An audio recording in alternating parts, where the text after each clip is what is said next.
Bonjour à tous et bienvenue dans cette nouvelle vidéo.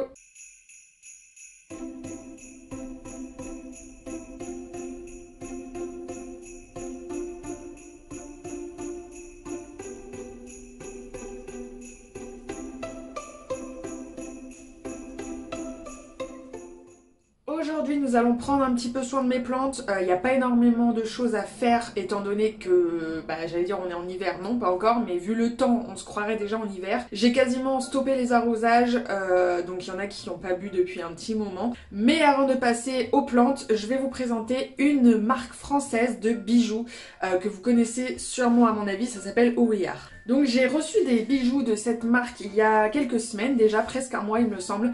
Je les porte tous les jours depuis que je les ai reçus et j'en suis complètement fan, je vais vous montrer ça.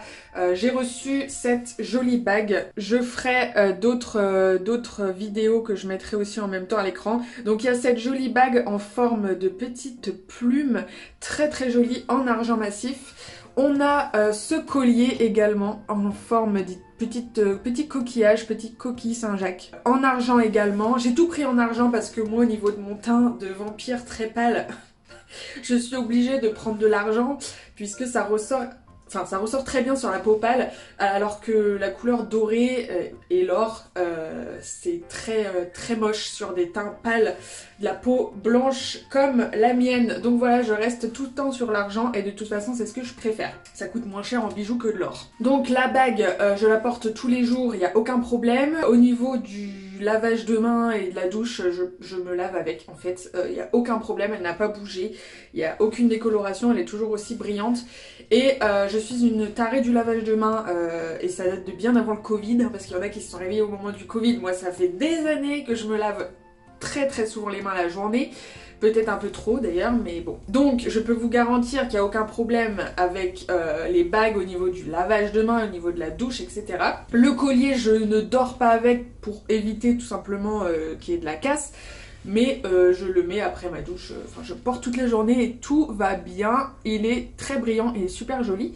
Et ensuite, j'ai des boucles d'oreilles également que je ne vais pas encore pouvoir porter puisque je suis encore en cicatrisation ici sur mes lobes avec des piercings en titane tout simple, tout basique, mais beaucoup plus large que des boucles d'oreilles classiques puisque celles-ci sont très petites et très fines. Et donc je ne peux pas encore les porter, mais je ferai un retour plus tard sur les boucles d'oreilles. Donc je ne sais pas si vous allez voir, mais j'ai pris des petites boucles d'oreilles plumes pour aller avec la bague et des petites étoiles trop mignonnes et que j'ai très hâte de porter. Donc à l'arrière on a des fermoirs, tout ce qu'il y a de plus classique. Elles sont très mignonnes, vraiment très discrètes et j'ai vraiment hâte de les porter. Et d'ailleurs je vais aller me faire percer aussi plus tard un deuxième et un troisième trou pour pouvoir en porter plusieurs en même temps. Et je pense que ça va faire très joli. Donc voilà pour la présentation des bijoux que j'ai reçus. Je remercie encore beaucoup la marque et Vénus en particulier. Donc je vous le disais, ces bijoux sont en argent massif, mais il y a aussi des bijoux en plaqué or sur le site. Messieurs, il y a des bijoux unisex aussi sur le site. Donc vous pouvez aller jeter un œil sur le site puisqu'il y a pas mal de bijoux unisex, j'ai regardé, en bague, bracelet et collier il me semble. Donc n'hésitez pas à aller faire un tour. Donc Ouillard c'est une marque française, vous pouvez avoir totalement, entièrement 100% confiance en eux. C'est pas des bijoux qui sont fabriqués en Chine et qui sont importés, revendus plus cher, etc. C'est vraiment une marque française. Les bijoux proviennent de partenaires français et européens, notamment l'Espagne. Donc n'hésitez pas, n'ayez pas peur, c'est vraiment une marque en qui vous pouvez avoir 100% confiance. Et croyez-moi, je n'achète pas de bijoux sur internet depuis des années et des années puisque justement j'ai pas forcément confiance, mais là après avoir découvert cette marque je n'hésiterai pas à commander chez eux. Et d'ailleurs j'ai une petite paire de boucles d'oreilles à prendre pour ma mère et je vais le prendre sur leur site, c'est sûr. Dernière petite info hyper intéressante à savoir, et après je vous mettrai tout le reste des informations en barre d'infos pour ceux qui sont intéressés et qui voudraient en savoir plus, c'est que 50 centimes de chaque vente est reversé à des associations partenaires. Si vous commandez, vous savez que 50 centimes de votre commande sera reversé à une association systématiquement sur chaque vente. Donc ça c'est vraiment cool. Je vous mets également en barre d'infos la liste de tous les bijoux bijoux que je porte, que je vous ai montré, donc le collier, la bague plume et les 2 petites paires de boucles d'oreilles. Et je reviendrai plus tard, peut-être d'ici le mois de janvier, pour vous parler des petites boucles d'oreilles. Mais bon, je pense que dans tous les cas, ce sera la même chose que pour la bague et le collier. J'aurai rien de négatif à dire et je pense que ça tiendra très bien. Donc je vous en reparle plus tard. Évidemment, nous avons un petit code promo hyper sympa pour vous, Diana15, vous avez moins 15% sur tous les bijoux sauf les packs. Et il est valable pendant une semaine à partir de maintenant, à partir de la publication de cette vidéo. Et c'est parti, on passe aux soins des plantes. Vraiment, tout ce petit monde n'a pas bu depuis très très longtemps. Je n'arrose vraiment presque plus là. Qui je pourrais arroser? Laoya Crimson Queen, je pense qu'elle en a bien besoin. Le Pothos Exotica, il en a vraiment besoin, même si lui, il est tout le temps, il a tout le temps les feuilles un peu recroquevillées, même quand je l'arrose là, on voit qu'il a soif, donc je vais l'arroser aussi. Lui, je vais l'arroser. Lui, je ne l'ai pas encore arrosé une seule fois, je crois, si mes souvenirs sont bons, depuis que je l'ai acheté. Donc je vais l'inspecter et l'arroser, très probablement. On continue l'update plante et les arrosages. Donc ça, c'est la petite Rhipsalis que j'ai sauvée dans le dernier épisode de sauvetage de plantes, qui se porte bien, bien, mais le pot en terre cuite, finalement, je suis pas sûre que ce soit une bonne idée parce que j'ai l'impression que le terreau sèche beaucoup trop vite et elle a pas le temps forcément de s'hydrater, et il y a beaucoup de tiges qui sont très fines, on voit qu'elles sont creuses, par exemple celle-ci en bas là. Enfin, je sais pas, en fait. Est-ce que c'est l'allure normale de cette Rhipsalis? Est-ce qu'elle est pas censée quand même avoir les feuilles un peu plus bombées, un peu plus pleines d'eau, comme cette tige-là, par exemple? On voit qu'il y en a qui sont très, presque fripées, comme si, voilà, comme si elle avait soif, tout simplement, en fait. Donc, je ne sais pas, je continue de l'arroser de temps en temps, mais en même temps pas trop non plus, parce qu'avec le froid et le manque de luminosité, il manquerait plus que ça pourrisse. Donc, je ne sais pas, à voir. Pour l'instant, écoutez, ça va quand même, ça va. Alors là, regardez-moi cette dinguerie. Alors, je sais pas si sur YouTube je vous l'ai montré récemment, enfin je sais plus. Je sais que sur Insta oui.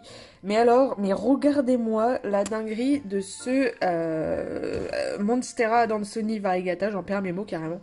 Il est blanc, de chez blanc, de chez blanc, de chez blanc. Alors lui, c'est pareil, il est en serre, hein, il passe pas du tout l'hiver dehors, enfin je veux dire avec les autres plantes, avec la lumière naturelle. Il est pas sur tapis chauffant, pas besoin, mais il est sous lampe horticole et voilà. Et ça lui réussit extrêmement bien. Il me fait feuille blanche sur feuille blanche et même de plus en plus blanche, puisque avant on avait quand même un peu de dégradé avec du vert. Regardez, c'était presque, en fait c'était plutôt du mint, j'ai l'impression. Voilà, et après on est passé sur du presque 100% blanc. Celle-ci c'est la dernière, il y a juste la veine du milieu qui est verte et il y en a des toutes petites taches vertes là. Mais sinon, elles sont extrêmement blanches, celle-là c'est pareil, et la prochaine qui arrive c'est pareil. Alors je lui ai mis de l'engrais quand même azoté, de l'engrais pour plantes vertes, hein, je lui ai mis, pour qu'il retrouve un peu de vert en fait, hein, parce que là, c'est bien tant qu'il est en serre, mais quand je vais le sortir et qu'il va être confronté à la lumière naturelle, j'ai peur que toutes ces feuilles blanches crèvent d'un coup, ce qui va probablement arriver un jour, et je vais me retrouver avec une plante complètement dégarnie. Ça, c'est l'une des plus blanches que j'ai eues. Regardez la blancheur. Ça, c'est crème. Hein. Ça, c'est blanc. C'est blanc, extrêmement pur. On voit que le bout n'a pas tenu, que le bout est mort. Mais non, mais regardez-moi la blancheur. Là, c'est vraiment, c'est incroyable. Donc voilà, si je le sors l'année prochaine, au printemps, que je le sors dehors, comme j'ai fait avec mes plantes cet été et tout, ça ira, je pense. Mais enfin, j'ai peur de sa transition, quoi. J'ai peur qu'il se dégarnisse d'un coup parce qu'il perd toutes ses feuilles blanches. Donc c'est tout à voir. En attendant, c'est clair que c'est absolument sublimissime. J'en reviens pas qu'ils tiennent autant, que le blanc soit si costaud. Les feuilles sont quand même bien épaisses en plus. Il est magnifique. Ensuite, une autre update Monstera, celle-ci c'est la Monstera aurea, donc là je suis dégoûtée, je viens de voir cette tache noire et celle-là aussi, je pense qu'il s'agit d'une brûlure de lampe horticole puisqu'elle est vraiment malheureusement collée à la lampe horticole dans la serre et ça ne va pas du tout. Il va falloir que je la bouge absolument de place, ça ne va pas du tout. Je suis archi dégoûtée, cette feuille était parfaite. Non mais regardez-moi les variégations, la couleur jaune, etc. Bon, on est sous lampe, là on est sous lumière artificielle hein, parce qu'il fait déjà nuit chez moi quasiment, mais on se rend quand même bien compte de la beauté du feuillage. Enfin, je veux dire, la feuille était parfaite et voilà, je l'ai dégommée, je l'ai flinguée. Voilà, une tache dégueulasse noire là. Je suis sûre que c'est une tache de brûlure de toute façon puisque ça ne ressemble à rien d'autre. Et la surface de la feuille était vraiment presque en contact avec la lampe. Donc il faut que je lui trouve une autre place. Mais sinon, voilà, elle est magnifique. Je vais faire un petit arrosage rapide pour ces deux-là. Mais voilà, je suis quand même assez ravie de ma collection de Monstera qui commence à être assez cool. Notamment grâce à l'acquisition de cette Monstera Aurea qui a un potentiel de malade mental. J'ai eu un peu peur quand la toute première feuille est sortie, hein, parce qu'il y avait très très peu de variegation. Mais alors, mais regardez-moi celle-ci. Une dinguerie. Donc là, c'est surtout de l'arrosage des bébés qui sont en serre. Je ne sais pas si je vous avais parlé de ce philo-là. Je vais peut-être pas vous en reparler si ça a déjà été fait. Mais bon, voilà sa petite évolution sur le philo Burmax variegata. Donc si j'en ai pas parlé, dites-le moi en commentaire. Et je ferai un petit point dans une prochaine vidéo, mais je veux pas répéter deux fois les mêmes choses pour pas vous embêter. Ça, c'est la Oya Keri Variegata qu'on a vu dans une précédente vidéo. Donc pour l'instant, il n'y a aucune évolution. Pourtant, elle est en serre sur tapis chauffant, sous lampe horticole pendant 12 heures par jour. Il y a des arrosages quand même assez réguliers avec des bidosmocotes en plus pour l'engrais. Donc pour l'instant, RAS, aucune pousse à l'horizon. Ouais, non, je vérifiais, mais non, il n'y a rien. Donc ça va prendre à mon avis énormément de temps. Alors qu'elle a quand même des très très bonnes conditions. Voilà, ensuite ça c'est mes deux boutures d'Epipremnum pinnatum aurea qui perdent petit à petit leur variégation aussi là. Ils étaient très variegata et là de moins en moins. Alors pareil, pourtant très bonnes conditions, la tête sous lampe horticole tous les jours. Mais ça n'a pas l'air de suffire. Donc, bon, pour l'instant, ça va rester comme ça. On verra. Peut-être que je couperai pour favoriser l'apparition de nouvelles pousses plus tard. Et là, on a mon magnifique philo. Alors, attendez, c'est quoi déjà? Oxycardium variegata, je crois, son nom complet. Alors, ça, c'est son avant-dernière feuille qui est absolument magnifique. Et ça, c'est la toute dernière qui est tout aussi originale, qui est quand même très très jolie. Attendez, il y a plein de reflets. Donc elle est très très sombre, mais elle a quand même plein de belles variégations plus claires et même blanches à certains endroits. Et je trouve cette feuille extrêmement intéressante. Elle est complètement différente de celle-ci qui est très variegata blanche et verte quoi. Et celle-là je sais pas, elle est très foncée, le vert tire sur le marron, les variegations tirent sur le marron aussi et voilà, il y a quelques pointes de blanc. Je trouve cette feuille super intéressante, elle est vraiment très très jolie. Et là ça y est là, ce philo il a galéré pendant plusieurs mois le temps de s'acclimater, il m'a fait plein de petites feuilles pas forcément très très intéressantes qu'on voit en dessous là. Et voilà, là ça y est, en très peu de temps il m'a sorti donc ces deux feuilles là et là il est en train d'en préparer une autre. Voilà, il grimpe sur un mini tuteur en bambou pour l'instant, mais les nœuds sont très très serrés donc je peux pas le faire grimper tout de suite sur un tuteur plus gros.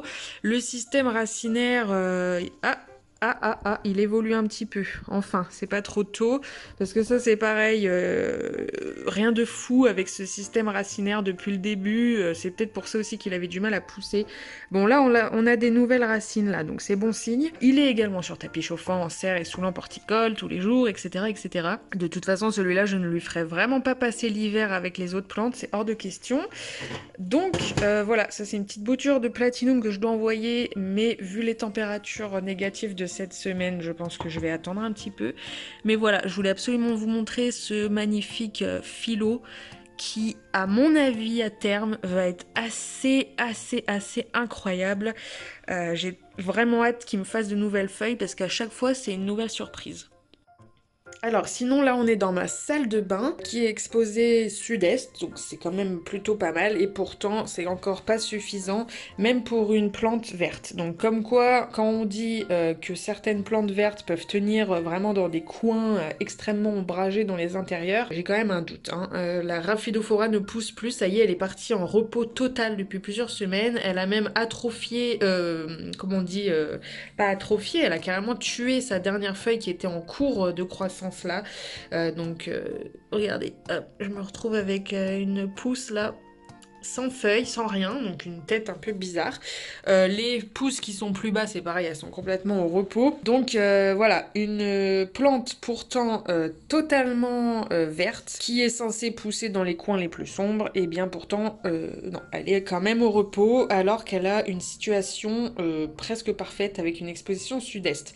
Donc voilà, ne mettez quand même pas vos plantes trop dans des coins soit trop éloignés des fenêtres, qui sont beaucoup trop ombragés, où la lumière est beaucoup trop loin. Franchement, ça ne fera pas évoluer vos plantes. Mais sinon voilà, tout se porte très bien. Ça fait très longtemps que j'ai pas arrosé. D'ailleurs, ouais, cette allocasia en a bien besoin, j'ai l'impression.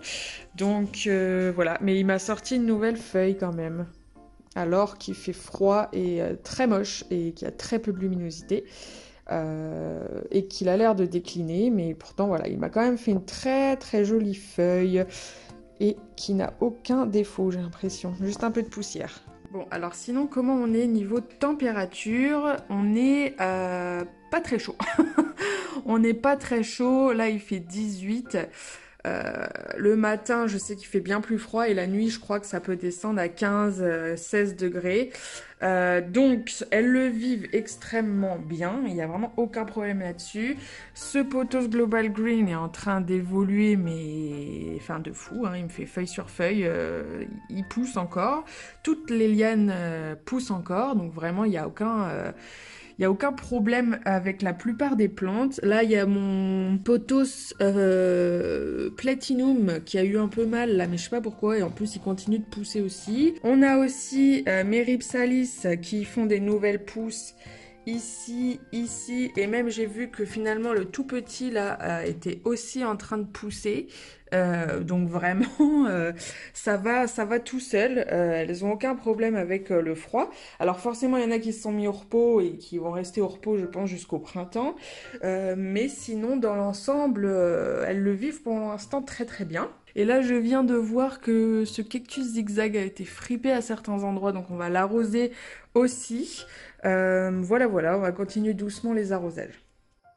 Sinon, de ce côté-là, j'ai arrosé il y a pas longtemps, assez bien quand même. Je lui ai donné une grosse douche à celui-là, mon Philo White Ghost, qui est en train de devenir de plus en plus foncé. Je pense aussi, toujours pareil, à cause du manque de luminosité. Lui, je pense, est enfin débarrassé des trips, mais c'est pareil, il s'est mis au repos. Là, il m'a fait une feuille atrophiée comme le Rhaphidophora tetrasperma. Et pareil de ce côté-là, sur ce pied-là, il m'a fait une feuille atrophiée. Donc je pense qu'il est au repos. Alors s'il y en a un qui vit mal la baisse de luminosité, c'est bien lui. Le Syngonium Albo Variegata, qui est extrêmement blanc, est en train de, voilà, de faire dépérir tout son feuillage au niveau des parties blanches parce qu'il manque de luminosité et que je sais pas, enfin, je sais pas où le mettre. Je l'ai quand même mis à côté d'une lampe horticole, hein, mais ça suffit pas. Surtout que je la laisse tourner que 6 heures par jour pour pas non plus trop consommer. Regardez, toutes les parties blanches sont en train de mourir. Et c'est exactement ce que je redoute pour mon Adansonii variegata que je vous ai montré tout à l'heure. C'est que, bah voilà, ça ressemble à rien. Et puis à terme, je pense que, bah, faudra presque tout couper, quoi. Donc c'est pas grave, au printemps ça repartira, ça refera des nouvelles pousses, etc. Mais là il est déjà bien dégarni sur les deux tiges, voilà. Il va être dégarni comme ça jusqu'à l'arrivée du printemps, jusqu'à ce que je puisse le remettre dehors pour lui donner un énorme coup de boost.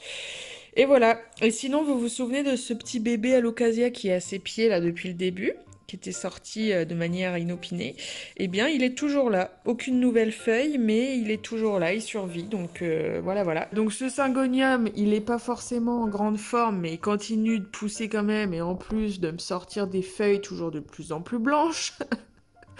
Regardez-moi ça. Donc c'est la cata. Je sais pas, moi j'ai soit des plantes trop blanches, soit pas assez. Bon voilà, je vais pas non plus vous montrer toutes mes plantes parce que la vidéo durerait 3h30. Il y aurait beaucoup de choses à dire, surtout à l'extérieur, je vous ai pas montré, mais là j'ai les yeux sur mes coléus et mon bananier qui ont pris les premières températures négatives en pleine tête, et je vois aussi mon Pilea peperomioide qui est en train de crever. Alors c'est la première fois qu'il ne supporte pas le froid, celui-là. Ça fait des années qu'il est dehors et là il est Capoute, je crois, de chez Capoute, hein. Donc c'est tout, c'était un test avec lui, à voir combien de temps j'arrivais à lui faire passer les hivers dehors. Le bananier, je crois que ça peut repousser tout seul à l'arrivée du printemps. En fait, il faut couper la partie qui a gelé et ça repousse au printemps, il me semble. Le piléa, le piléa, je sais pas quoi en faire. Je vais peut-être le rentrer pour lui donner un petit coup de chaud. Je sais pas, on va voir. C'est vraiment là, c'est n'importe quoi à l'extérieur, mais en même temps avec les températures qu'on a nous à Reims là, et encore, il y a -10 qui est annoncé vendredi, je crois. Donc ça va être un peu tendu pour les plantes. Voilà, n'hésitez pas à aller faire un tour sur le site de Ouïar pour aller voir leurs beaux bijoux, les colliers, les bagues, les bracelets. Il y a des piercings aussi, j'ai vu, j'ai oublié de le dire en début de vidéo. Merci d'être resté jusqu'à la fin de cette vidéo. Si tu es encore là au moment où je parle, écris-moi le mot froid dans ton commentaire. Dis-moi à quel point il fait froid chez toi. Est-ce que vous chauffez, vous? Parce que moi, je le fais très peu à cause de leurs conneries d'augmentation des prix, etc. J'ai trop peur. Surtout qu'il y a mes lampes horticoles qui sont allumées. On les voit, on en voit une là et il y en a une autre à côté. À peu près 6 heures par jour, je crois. Il y a l'aquarium qui tourne. Qu'est-ce qu'il y a d'autre? Il y a la serre, les lumières avec un tapis chauffant. Donc en fait, bon, c'est que du LED. Ça consomme pas énormément techniquement, mais je sais pas, à voir. Ça fait un peu flipper quand même tout ça. Donc après les lampes horticoles, là, celles-là, les blanches, je peux pas. Si je les éteins, je pense que là, par contre, les plantes ne vont pas tenir parce que je suis très mal exposée ici. Nous, on est nord-ouest et on est dans un renfoncement, on est entouré de bâtiments, donc c'est pas du tout l'idéal. C'est pas bien exposé. Mais c'est ici que j'ai la plupart de mes plantes, parce qu'il y a la place ici et pas dans les autres pièces. Donc là, je pense que si j'éteins, elles tiendront pas, je pense. Donc c'est tout, on va continuer comme ça, on va voir si les factures n'augmentent pas trop. Dites-moi comment vous faites chez vous, est-ce que vos factures ont déjà augmenté ou pas? Moi, j'ai rien vu pour l'instant. Donc voilà, merci beaucoup d'être resté jusqu'à la fin de cette vidéo. Abonnez-vous si ce n'est pas encore fait. N'oubliez pas d'activer la petite cloche des notifications pour ne manquer aucune vidéo. Je vous fais de gros bisous, prenez soin de vous. Je pense qu'il y aura de nouvelles vidéos avant les fêtes. Donc je vous souhaite pas tout de suite un joyeux Noël ou des bonnes fêtes de fin d'année. Je vous dis à bientôt pour la prochaine vidéo. Et bisous, ciao!